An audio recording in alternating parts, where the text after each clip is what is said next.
Başlayaq. Deməli, ilk öncə nə edirik? Qarşınızda iki əşya var. İlk öncə təyin edin. Qarşınızdakı əşyaların biri puldur, biri sizsiniz. Və səsli şəkildə deyin. Səsli şəkildə deməyiniz çox puldur. Əziz qarşımdakı pul, səni görürəm, hal-hazırda mənimləsən. Hı hı. Və indi istəyirəm ki, əşyanı, pul fiqurunu yanınızdan götürəsiniz. Hal-hazırda tək qaldınız. Hal-hazırda təksiniz, pul sizin həyatınızda və sizdə deyil. Özünüzü necə hiss etdiniz? Hansı duyğuları keçirirsiniz hal-hazırda? Fokusunuzu mənə deyil, qarşıdakı əşyaya özünüzə verin. Deyin ki, mən səni görürəm, sən hal-hazırda təksən, Zeynəb və yaxud da ki, adınızı səsləndirirsiniz. Baxın, qarşınızda iki əşya var, təkrar edirəm. Və biri pul, biri sizsiniz. Pul sizin yanınızdadır. Və pulu götürdünüz, indi təksiniz. Pul sizin həyatınızda yoxdur. Özünüzü necə hiss edirsiniz tək olaraq? Rahatsınız, yoxsa təşvişlisiniz? Narahat olursunuz, yoxsa ümumiyyətlə heç vecinizə deyil, sizə maraqlı deyil, yoxsa ümumiyyətlə pul olmadığı üçün sizə rahatlıq gəldi, sevindiniz? Hı -hı. Narahat olursunuz, qayğı içindəsiniz, olmasa da olar kimi.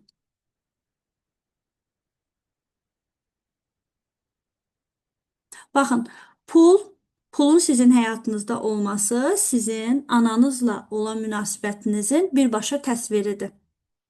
Əgər siz hal-hazırda pul həyatınızda yoxdursa deyə, olmasa da deyə, rahatsınızsa, yəni olmasını istəmirsiniz, bu sizin üçün bir məna kəsb etmir. İlk öncə əlbəttə ki, pul sizə gəlməyəcəkdir. Çünki pula bir boşluq duyğusu yükləyibsiniz və daxilinizdə var ki, bu düşüncə var ki, pul yoxdur deyə, əgər pul yoxdursa mən rahatam. Əgər pul olmasa hər şey məndə rahat alınacaqdır. Çünki pul sizə təhlükə kimi görünür. Pul bərabərdir sizin üçün təhlükə.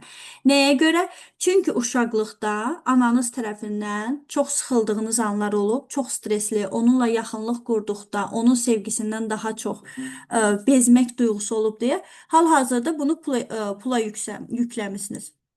Və bu şəkildə hal-hazırda müştərilər də sizə gəlmək istəmir. Pul da sizə yaxınlaşmaq istəmir. Çünki siz müştəriləri və pulu təhlükə kimi görürsünüz. Və düşünün, əgər siz müştərilərə və pula öz ananızın proyeksiyasını yükləmisinizsə, ananızla olan duyğuları yaşayırsınızsa, sizə bir müştəri gəlsə, bu il müştəri sizə bir ana kimidir. Və sizə 5 müştəri gəlsə, və yaxud da ki 5000 pul gəlsə, bu 5000 ana deməkdir. Siz bu qədər şeyi necə qaldıra biləcəksiniz? Bu qədər duyğuları necə qaldıra biləcəksiniz? Qaldıra bilməyəcəksiniz. Qaldıra bilmədiyiniz üçün də şuuraltı artıq ilk müştəridən qorxur, geri çəkilir. Biraz pul qazanan kimi qorxur, geri çəkilir. Çünki sizin həyatınıza pul gəldikdə ananızla yaşadığınız duyğuları yaşamağa başlayırsınız. Pula elə baxmalısınız ki, pul adi bir şeydir. Sadəcə sizin xəyallarınızı, sizin istəklərinizi həyata keçirəcək bir vasitə. Çox sadə. Amma siz bu pula böyük duyğular yüklüyürsünüzsə, puldan qaçmaq istəyirsiniz. Pul olmayanda özünüzü rahat hiss edirsiniz və yaxud da ki, pul olmayanda özünüzü çox narahat hiss edirsiniz. Deməli, hansısa valideyninizin duyğularını yükləmisiniz. Və yüklədiyiniz üçün də müştərilər də sizdən uzaqlaşır, gəliriniz də artmır. Maddi yüksəliş sizin həyatınızda baş vermir. Pul olmayanda boşluğa düşürsünüzsə, bu da eyni hadisədir. Elə ona görə də müştərilərinizi razı sala bilmirsiniz. İstədiyiniz qədər müştəri sizin həyatınıza gəlmir. Həcminiz götürmür bunları. Həcminizi artırmaq üçün müştərilərinizlə olan duyğularınızı, hansı valideyninizin duyğularını onlara yükləmisiniz. Baxın, bu maneələri işləməlisiniz.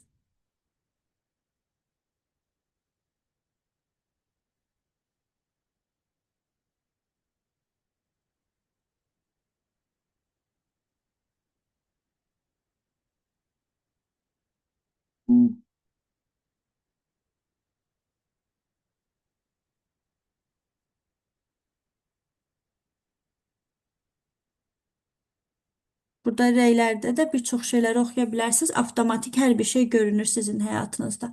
Baxın, işinizdə, iş yerinizdə əgər haqsızlıq görürsünüzsə, sizdə haqsızlıq baş veribsə və yaxud da ki, əziyyətlə qazandığınız pulu da çətinliklə alırsınızsa, deməli bu sizin hansısa valideyninizlə baş veribdir. Hansısa valideyniniz sizin haqqınızı vermədiyini düşünürsünüz. Sizə haqsızlıq etdiyini düşünürsünüz. Buna görə də davamlı şəkildə iş yerində, maaşınızda, gəlirinizdə, müştərilərinizlə olan münasibətdə bunu yaşayırsınız. Və əgər bunun üzərində işləməsəniz, öz biznesinizi qursanız da davamlı şəkildə sizə haqsızlıq edən müştərilər çıxacaq sizin qarşınıza. Pulunuzu vermək istəməyəcəklər, ucuz davamlı sizdən nəsə istəyəcəklər, almaq istəməyəcəklər sizdən heç bir şey. Əgər uşaqlıqda ana-atanızla çox dərin duyğular yaşamısınızsa, bu birbaşa sizin biznesinizə təsir edir. Sancılı, stresli keçir. Hı hı. İnsanlar sanki sizin haqqınızı vermək istəmir. İnsanlar sizin pulunuzu vermək istəmir. Çünki uşaqlıqda da valideynlərinizdən sevgi alarkən bu qədər əziyyət çəkmirsiniz. Onlardan sevgi alana qədər nə qədər zəhmət çəkmirsiniz. Bu da hal-hazırda sizin biznesiniz avtomatik olaraq işləyir. Hı hı.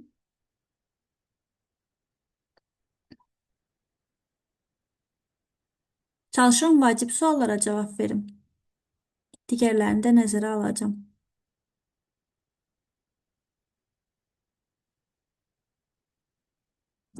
Baxın, burada İlkin bəy yazıb ki, bayaq məncə o İlkin bəy yazmışdı ki, pul olmayanda özümü rahat hiss edirəm. Olmasa da olarmış kimi oldu. Amma reallıqda pul bitdikdə stres keçirməyə başlayıram. Bunun səbəbi odur ki, şuur altında əslində sizin ananız sizin yanınızda olmayanda özünüzü rahat hiss edirsiniz. Olmasa da olar deyə düşünürsünüz. Amma ananız sizdən uzaqlaşdıqda, necə ki pul sizdən uzaqlaşır, siz avtomatik olaraq stresə düşürsünüz.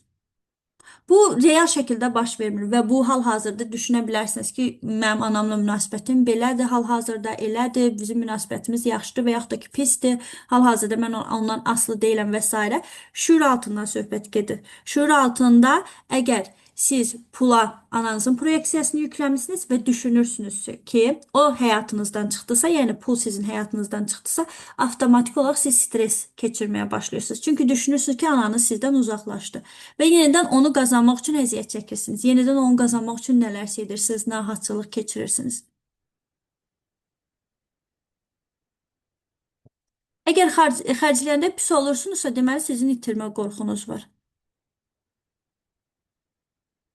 İtirməkdən qorxursunuz, itirdiyiniz üçün əsəbləşirsiniz, yetmir sizə pul.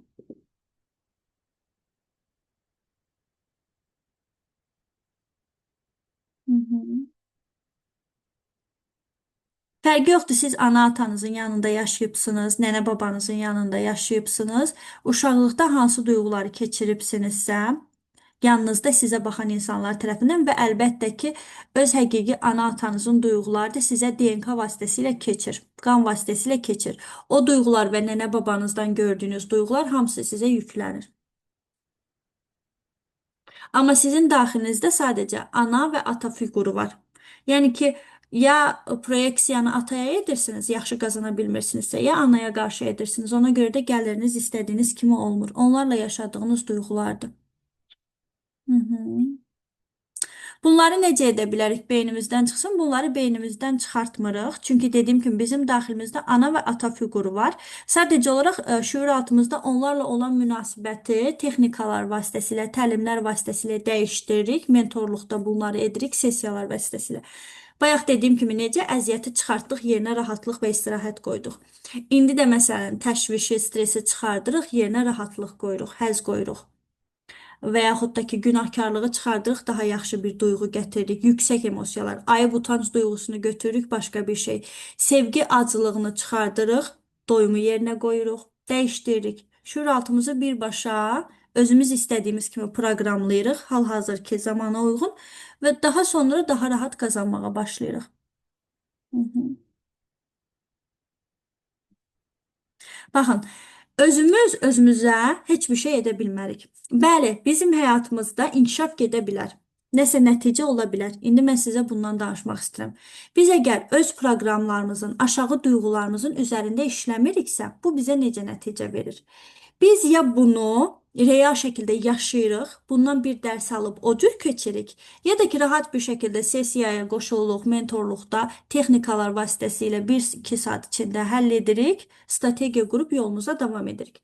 Məsələn, mən sizə belə bir nümunə çəkə bilərəm ki, sizin daxilinizdə itirmə qorxunuz var. Çünki siz hansısa valideyninizi, ananızı itirməkdən qorxursunuz. Buna görə də pul sizə gələndə siz daima itirmə qorxusu yaşayırsınız. Və öz üzərinizdə işləmirsinizsə nə baş verir? Pul sizin həyatınıza gələndə daima itir. Daima xəstəliklərə xərcləyirsiniz. Sizin həyatınızda xəstəliklər yaranır. Daima şəkildə pul yox olur bir anda. Ya gəlirinizi artıra bilmirsiniz ümumiyyətlə. Və bu sizin həyatınızda döngüyə çevrilir, dəfələrlə, dəfələrlə, dəfələrlə, illərlə baş verir. O vaxta qədər ki, siz həqiqətən bunu başa düşürsünüz. 5-6 il, 10 il, 20 il sonra hətta artıq qocalan insanlar var ki, hələ də bunu dərk edə bilməyiblər. Ondan sonra bəli, siz özünüz özlüyünüzdə nəsə etdiniz, nəsə dərs çıxartdınız və bu sizdə dəyişikliyə gətirib çıxartdı. Amma bu %1%dir. Çünki mən bunu dəfələrlə öz üzərimdə işləyib görmüşəm. Bir də var ki, sadəcə olaraq koçlardan, mentorlardan dəstək alırsınız. Texnikalar vasitəsilə bunu işləyirsiniz, sürətli şəkildə irəliləməyə gedir həyatınızda. Hər bir şey rahatlıqla baş verir. Qalıb isə siz nəyi seçəcəksiniz? Yenə də əziyyətimi seçəcəksiniz, çətinliyimi seçəcəksiniz, yoxsa rahatçılığımı? Hal-hazırda gözlədiyiniz hər bir an sizin həyatınızda yalnız böyük pullar gedir. Nəyə görə? Çünki dediyim kimi, bayaq nə dedim? Biz hər gün oyanda böyük bir enerji ilə, böyük bir resursla oyanırıq ki, bu enerjiyi, bu resursu gün ərzində istədiyimiz qədər məbləğə çevirə bilərik. Amma biz nələrisə görə dözməyə çalışırıqsa, nələrisə gözləyiriksə və yaxud da ki, hansısa bəhanələr gətirib davamlı qurban roluna düşürüksə, əlbəttə ki, biz o pulları qaçırırıq. Siz bir gündə 5 manat da qazana bilərsiniz, bir gündə 2000-3000 manat da qazana bilərsiniz. Siz bir müştəridən 5 manat da qazana bilərsiniz, bir müştəridən 5000 də qazana bilərsiniz. İnanın ki, bu mümkündür. Hər kəsdə nəticə fərqli olur. Bəzi insanlar bir ay ərzində nəticə görür, bəzi insanlar 2 ay ərzində çox gözəl nəticə görür. Amma nəticə mümkündür. Və mənim öyrətdiyim strategiyalar və etdiyim texnikalar vasitəsilə siz tez bir zamanda həqiqətən də nəticə alırsınız. Çünki bunların hər birisi yoxlanılmış, sizə fayda verəcək texnikalar və mentorluqdur ki, birbaşa nəticə versin. Nəyə görə? Çünki öz həyatımdan nümunə çəkə bilərəm ki, bir il əvvəl mənim həyatımda hal-hazırda gördüyünüz heç bir şey yox idi. Mən əziyyətlə qazanırdım, istədiyim qədər məbləğ əldə edə bilmirdim, davamlı pul itkisi yaşayırdım, davamlı biznesim batırdı, çıxırdı, çox stresli, ancaq belə emosiya dolu bir biznes yaşayırdım. Amma ki indi öz biznesimi qurdum sadəcə 4-5 ay ərzində. Öz şirkətimi açdım, rəsmi bir şəkildə fəaliyyət göstərirəm, gəlirimi artıq qaldırdım və hal-hazırda bu yüksələ-yüksələ gedir. Nəyə görə? Çünki mən özüm belə hal-hazırda yenə də öz mentorlarımdan dəstək alıram. Davamlı mən özüm sessiyalara, təlimlərə qoşuluram. Davamlı öz üzərimdə işləyirəm ki, bu mənə nəticə verir. Çünki mən bilirəm ki, əgər böyük rəqəmlər qazanmaq istəyirəmsə, bunun ən əsas yollarından biri davamlı mənim öz şəxsi inkişafım üzərində işləməyimdir. Nəyə görə? Bayaq da dediyim kimi dünya inkişaf edir. Dünya dayanmır, ona görə biz də inkişaf etməliyik. Hı. Əgər sizin bədəninizdə gərginlik, stres, təşviş varsa, bu sizin bütün enerjinizi sovurur. Hətta təşviş bizim enerjimizi ən çox alan böyük bir məsələdir. Ona görə də gün ərzində hələ günə başlamamış yorğun bir şəkildə başlayırıq. Və təşviş bizim qarşımızdakı fürsətləri görməyə tamamilə mane olur. Əlimizdəki fürsətləri bizim əlimizdən alır. Əgər mən hal-hazırda burada təşvişli olsaydım, bu qədər rahat bir şəkildə sizinlə danışa bilməzdim. Sizə enerji ötürə bilməzdim. Hətta bunu belə edə bilməzdim. Öz şirkətimi belə aça bilməzdim. Mhm. İndi istəyirəm ki, 2 dəqiqə vaxt verəcəm. Dəftər, qələm qarşınıza alın. Biz sizinlə bir praktika edəcəyik. Biraz daha dərinə inək istəyirəm. Dəftər, qələm olsun, zəhmət olmasa yanınızda. Sizdə nə varsa məndə də o idi. Biz demək olar ki, hı, eyni dövrdə yaşayırıq.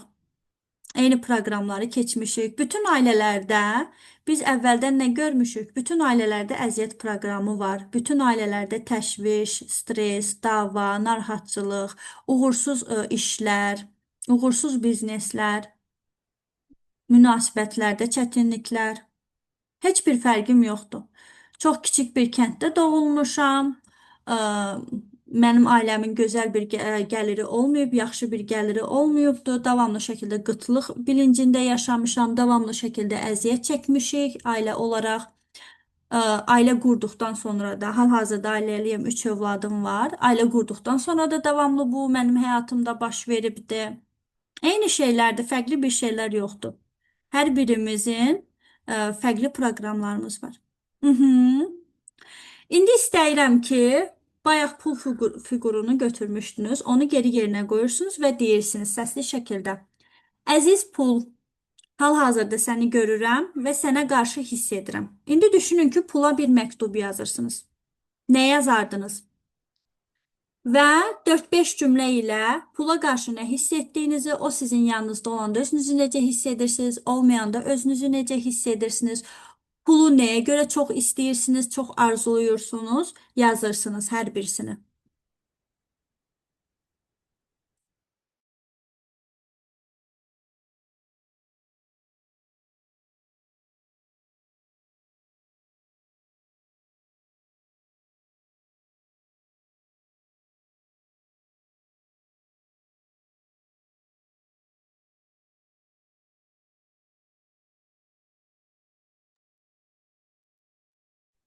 Yazdıqdan sonra mənə yazın zəhmət olmasa ki, bitirdim. Baxın. Pula qarşı nə hiss edirsiniz? Pul sizə hansı duyğuları yaşadır? Əziz pul, mən səni görmək istəmirəm əslində. Sən məni narahat edirsən. Sən həyatımda olanda özümü rahat hiss edirəm, olmayanda narahat hiss edirəm. Davamlı sanki məndən qaçırsan. Nə qədər çox çalışsam da səni əldə edə bilmirəm, sənə çata bilmirəm. Sən olanda özümü günahkar hiss edirəm və yaxud da ki, sən olanda özümü çox xoşbəxt hiss edirəm.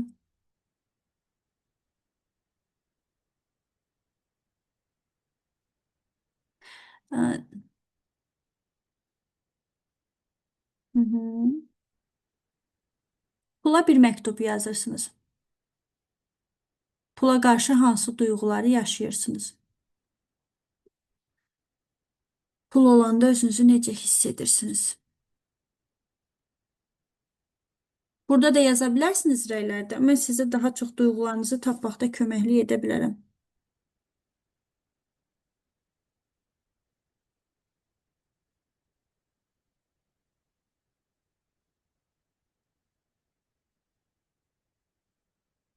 Hansı nüanslar?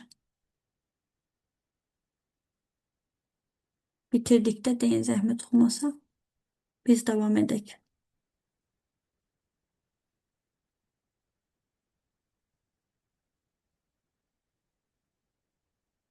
Hı hı.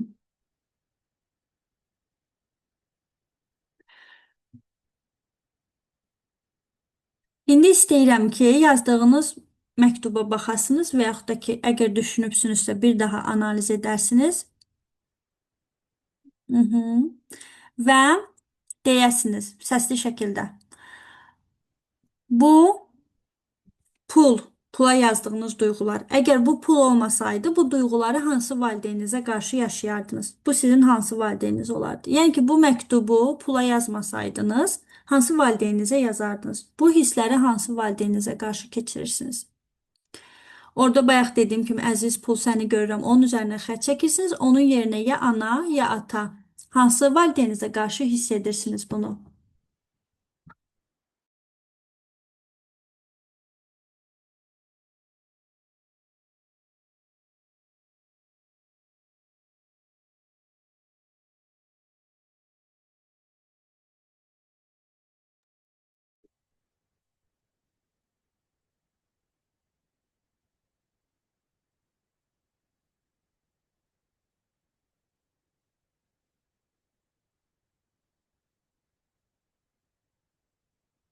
hı.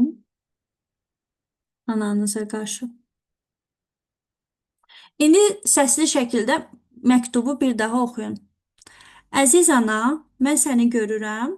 Mən sənə qarşı bunu hiss edirəm. Məktubu ananıza qarşı səsli şəkildə oxuyun. Səsli şəkildə oxumağınız çox vacibdir. Səsli şəkildə oxumağınız sizin birbaşa boğazınızdakı o düyümləri, boğazınızdakı o necə deyim, yaraları açacaqdır.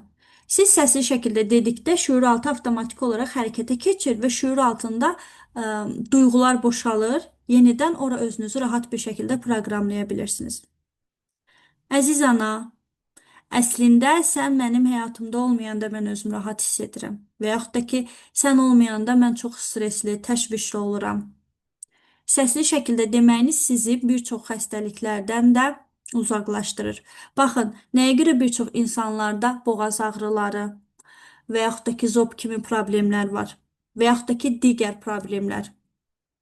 Bunların hər birisi bizim uşaqlıqda daxilimizdə bastırdığımız aqressiyadır, deyə bilmədiyimiz sözlərdir. Bunlar bizdə xəstəliklər gətirir həyatımızda. Və siz nə qədər səsli şəkildə etiraf edirsiniz, deyirsiniz, bunlar sizin həyatınızdan çıxıb gedir.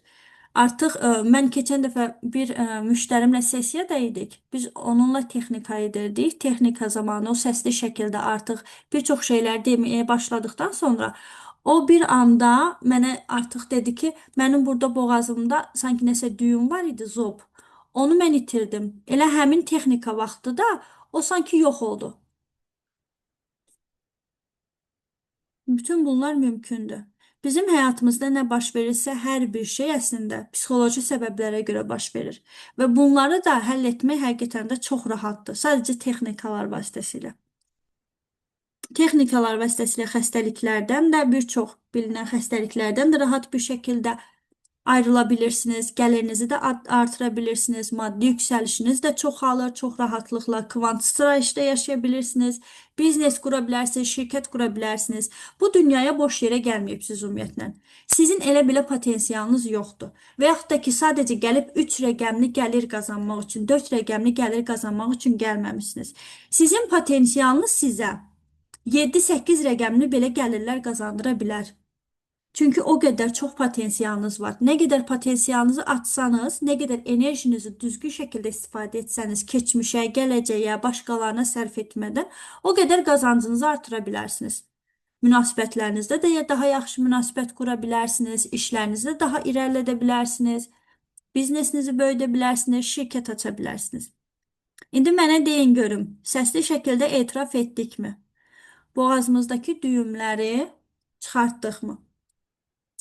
Əsəbləşə bilərsiniz bunları dedikcə və yaxud da ki, boğazınız düyümlənə bilər, deməyə bilərsiniz, demək istəməyə bilərsiniz, şüur altı qaça bilər. Ona görə səsli şəkildə mütləq deyin, mütləq yoxlayın.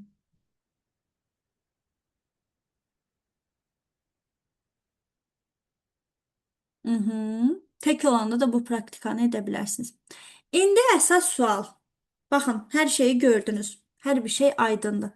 İndi mənə deyin görüm, əgər pula qarşı, müştərilərə qarşı bu duyğuları siz keçirirsinizsə, sizin gəlirinizin artması mümkündürmü? Sizin maddiyyatınızın artması, sizə daha çox müştərilərin gəlməsi mümkündürmü? Siz bu şəkildə gəlirinizi həqiqətən də çox çalışaraq, əziyyət çəkərək artıra biləcəksinizmi? Məqsədlərinizə bu şəkildə çata biləcəksinizmi? Bütün insanların resursu eyni olur. Dediyim kimi sadəcə baxırsınız o resursu nəyə xərcləyirsiniz.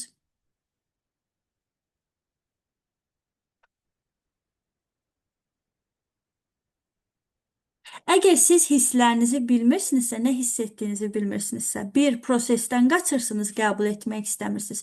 İki, özünüzlə ümumiyyətlə kontaktınız yoxdur. Özünüz ümumiyyətlə hissiyatınız yoxdur. Bu isə o deməkdir ki, uşaqlıqda hansısa bir hadisə baş verib, siz bütün hisslərinizi dondurmusunuz və hal-hazırda hissləriniz donuq olduğu üçün heç bir şey hiss etmirsiniz. Əslində bu heç yaxşı bir şey deyil.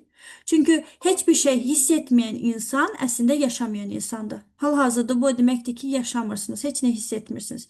Düşünün ki, bizim bədənimizin hissiyatı yoxdur və əlimizə çox qaynar su tökülür. Biz onu hiss etmiriksə əlimiz yanacaq, amma hiss etmədiyimiz üçün bizim üçün o qədər də bir fərqi olmayacaq. Bu zaman nə baş verir? Biz zərər görürük, zədə görürük. Ona görə də hissiyatınızı açmağınız, hansı hadisədən sonra donubsunuz, yenidən o hadisəyə qayıdıb, o hadisədən sonra bədəninizin donuqluğunu açmağınız, hissiyatınızı açmağınız çox vacibdir. Çünki əgər siz hiss eləmirsinizsə ki, pul olanda nə hiss edirsiniz, olmayanda nə hiss edirsiniz, siz hiss etməyəcəksiniz ki, əziyyət çəkəndə nə hiss edirsiniz və yaxud da ki, istirahət etsəniz nə hiss edirsiniz. Heç bir şey sizin üçün mənalı olan deyil, hər bir şey maraqsız olacaqdır.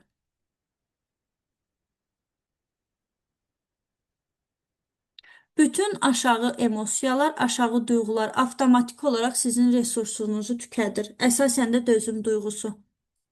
Mən deyərdim ki, ən çox dözüm duyğusu.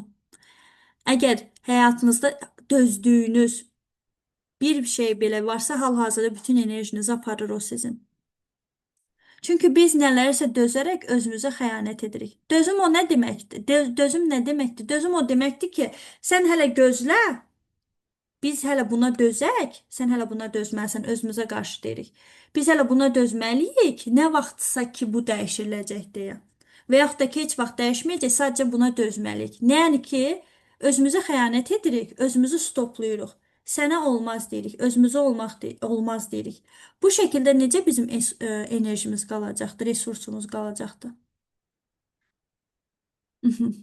Bəli, mən satış edəndə utanırdım 4-5 il əvvəl. Bayaq da dediyim kimi, proqramları ya 4-5 ilə, 10 ilə, 50 ilə dəfələrlə başımıza gələrək, dəfələrlə pul itkisi yaşayaraq keçəcək. Ya da ki, sadəcə bir texnika vasitəsilə keçib daha yüksək gəlirlər əldə edə biləcək. Hə, yazın məktubu zəhmət olmasa və yaxud da ki, şəxsdə mənə yaza bilərsiniz. Orada da vaxt qalmasa, orada analiz edərəm sizin üçün.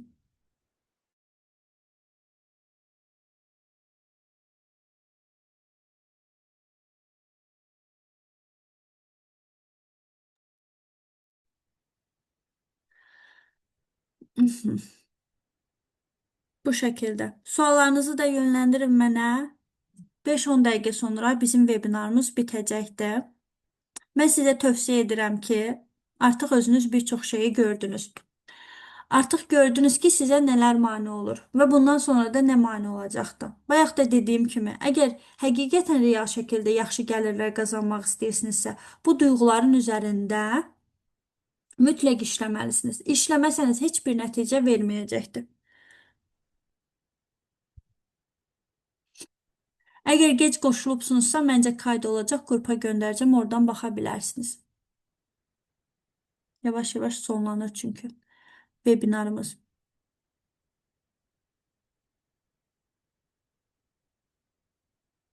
Hal-hazırda dünyada sistem o cür qurulur və hər şey o qədər dəyişirilir ki, hər bir şey bizim, belə deyim ki, rahatlığımız üçündür. Hər bir şey bizim daha sürətli, daha çox qazanmağımız üçün inkişaf edir. Görə bilərsiniz ki, hal-hazırda sosial şəbəkədən insanlar çox rahatlıqla öz biznesini qurur, öz gəlirini qazanır, rahat bir şəkildə qazanır və daha çox qazanır. Və yaxud da ki, insanlar artıq çox rahatlıqla şirkət açaraq, şirkətini böyüdüb böyük gəlirlər qazanır. İnsanlar öz brendini yaradır, insanlar artıq evindən rahat şəkildə qazanır, övladlarının yanına rahat bir şəkildə işləyir, qazanır, səyahətdə olarkən qazanır. Hər bir şey avtomatlaşırdı və rahat olan sahələr daha çox çoxalır, əziyyətli sahələr bitir. Bunlardan biri məsələn maaşlı işlərdir. Hansı ki gedirsiniz ofisant ola bilər, hansısa günlük işlərdə işçi olaraq çalışırdınızsa, bunlar artıq yerini texnika alır. Özünüz də bunu artıq real şəkildə görürsünüz. Birazdan robotlar daha da çox çoxalacaqdır. Birazdan texniki bir çox şeylər çoxalacaq ki, insanlar işsiz qalmağa başlayacaqdır. Buna görə də biz öz üzərimizdə işləməliyik ki, hal-hazırki dövrə uyğunlaşa bilək. İndiki dövrün ümumiyyətlə istəyi nədir? Bizim daha rahat şəkildə daha böyük pullar qazanmağımızdır. Niyə də bundan istifadə etməyək? Niyə də böyük pullar qazanmayaq? Niyə də öz gəlirimizi, öz istəklərimiz, öz ehtiyaclarımız üçün xərcləməyək? Niyə əziyyət çəkirik bir ay ərzində? dayanmadan gecə-gündüz çalışırsınız, əziyyət çəkirsiniz, haqqınızı almağa çalışırsınız. Ay sonunda sizə pul gəlir, amma o pul ya xəstəliyə gedir, ya da ki, ümumiyyətlə itirirsiniz, ya da borca verirsiniz, borc içindən çıxa bilmirsiniz. Nəyə görə bunu yaşamalısınız? Nəyə görə bunu özünüzə yaşatmalısınız? Hansı ki, bu pulu siz öz həzz nöqtələrinizə, öz istirahətinizə, öz lüksunuza xərcləyə bilərsiniz.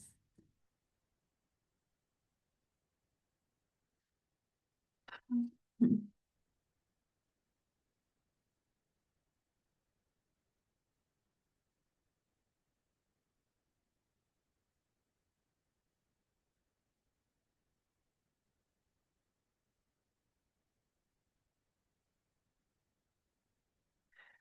İlk önce İlkin Bey onu qeyd edim ki, siz burada tam emosiyalarınızı yazmamısınız, biraz duyğularınızdan qaçırsınız. Bundan əlavə isə siz burada aşağıda bildirmisinizsə, məni tap, mənə rahat şəkildə gəl. Siz gözləyirsiniz ki, siz heç bir şey etməyəsiniz, siz valideyninizə, ananız və yaxud da ki, atanız onlara qarşı heç bir addım atmayasınız. Əksinə, onlar sizə gəlsin, onlar sizə nəsə versin, onlar sizin üçün nəsə etsin. Bu da odur ki, mən qarşı tərəfdən nəsə gözləyirəm. Mən dünyadan nəsə gözləyirəm. Mən heç bir şey etməyim, dünya mənə versin. Sizcə bu mümkündürmü? Mümkün deyil. Rahat şəkildə pul bizə gəlir. Bəli, rahat bir şəkildə gəlməsi mümkündür. Amma bayaq da dediyim kimi, baxın hansı duyğuları yükləmisiniz. Əgər əziyyət duyğusunu, günahkarlıq duyğusunu yükləyibsinizsə, rahat bir şəkildə gələn deyil. Rahat bir şəkildə gəlməsini istəyirsinizsə, bu proqramlarınızın üzərində işləməlisiniz. Ondan sonra pul onsuz da bəli, rahatlıqla həyatınıza axın edəcəkdir, amma siz pula qarşı hansısa duyğuları hiss etməyəcəksiniz. Baxın, pula qarşı o qədər emosiyalar yükləmisiniz, o qədər duyğular yükləmisiniz ki, pul avtomatik olaraq sizdən qaçır. Çünki pulda bir enerji daxı.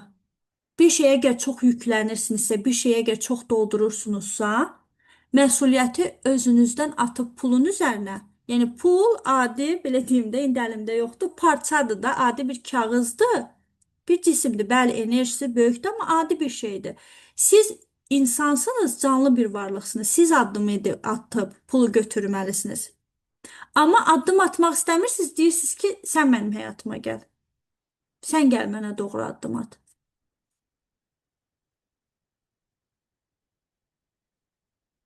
Hı hı. Pul duyğusuna çox böyük yük yükləmişsiniz. Bunu münasibətdə də baxa bilərsiniz. Baxın, mən bilmirəm münasibətiniz var yoxsa yox. Sadəcə iki insan düşünün, bir-biri ilə münasibətdədir. Və bir tərəf digər tərəfin üzərinə davamlı yük yükləyir. Sən mənim hər şeyimsən, sən mənim həyatımda olmasan, mən sənsiz yaşaya bilmərəm. Sən olmayanda mən özümü stresli hiss edirəm. Sən varsan mənim sən varsan deyə mən bolca səyahət edə biləcəm. Mənim həyatım rahat olacaqdır sən varsan deyə. Ə, Sənə görə mənim həyatım daha rəngli olacaq. Avtomatik olaraq bu görür ki, bu böyük bir asılılıqdır. Və əlbəttə ki, qarşı tərəf sizdən qaçmağa başlayır. Pul da elə. Rahatlaya bilməyiniz üçün öz şüuraltınızda işləməlisiniz. Öz duyğularınızı, düşüncələrinizi dəyişdirməlisiniz. Bizə əvvəlki proqramlar deyil, hal-hazırki dövrün proqramları lazımdır ki, biz rahat bir şəkildə hər bir şeyi əldə edə bilək. İstirahətimiz üçün də pul xərcləyək, xarici ölkələrə də rahatlıqla gedə bilək, həyatımızda düzgün dayaq nöqtəmiz olsun ki, düzgün münasibət də qura bilək, münasibətimiz varsa, münasibətimizi daha gözəl bir vəziyyətə gətirə bilək. Bunun üçün şüur altınızla işləməlisiniz. Bizim həyatımızın 70%-ni bizim şüuraltımız idarə edir. 30%-ni sizin nə etdiyiniz, hansı hərəkət etdiyiniz belə deyim ki, nəticə verir. Sadəcə 30%. Siz daha yaxşı nəticə əldə etmək istəyirsinizsə, 70%-ni, yəni psixoloji vəziyyətinizə vaxt ayıracaqsınız. Onun üzərində işləyəcəksiniz. Sizin bir texnika etməyiniz, bir sessiya qoşulmağınız sizə 70% böyük bir nəticə verəcək.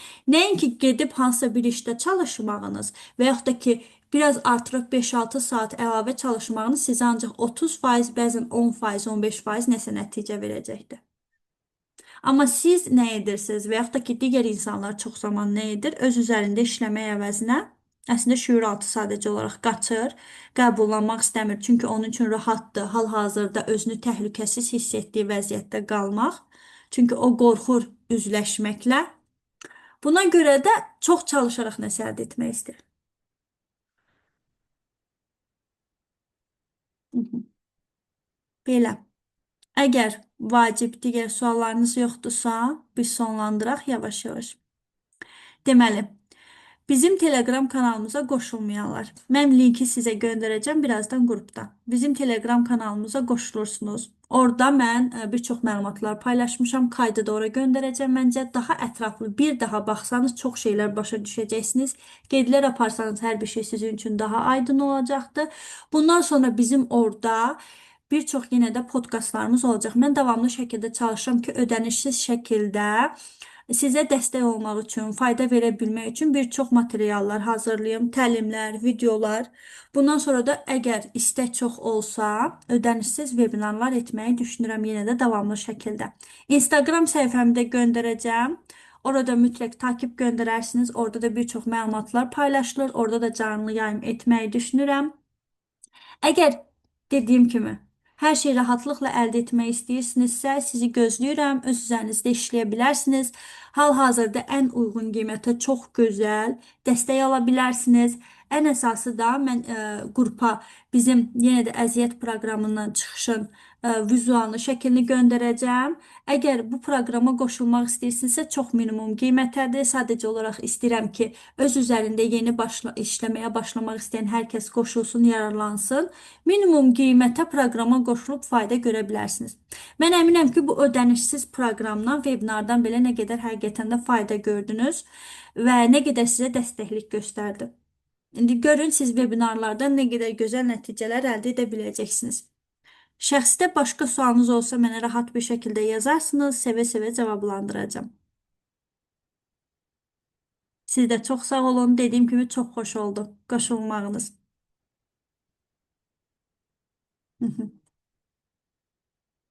Sağollaşıram.